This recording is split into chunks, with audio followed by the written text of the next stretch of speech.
भारतीय रियासत राजस्थान में आज social democratic party of India की जानिब से एहतजाजी मुजाहरा किया गया। ये एहतजाजी मुजाहरा रियासत राजस्थान के तमाम जिला हेडक्वार्टर पे किया गया। यहाँ पर एहतजाजी मुजाहरा करने के बाद में जिला कलेक्टर को वजीर आला अशोक गहलोत के नाम एक मेमोरेंडम भी दिया गया।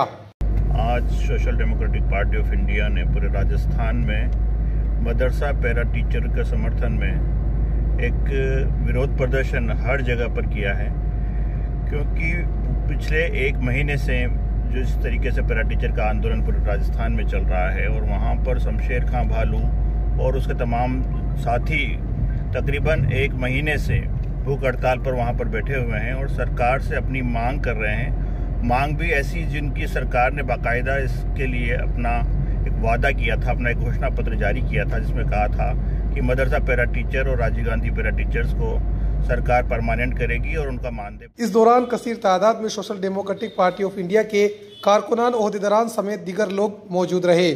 जयपुर से ईटीवी भारत के लिए मोहम्मद रजाउल्लाह की रिपोर्ट।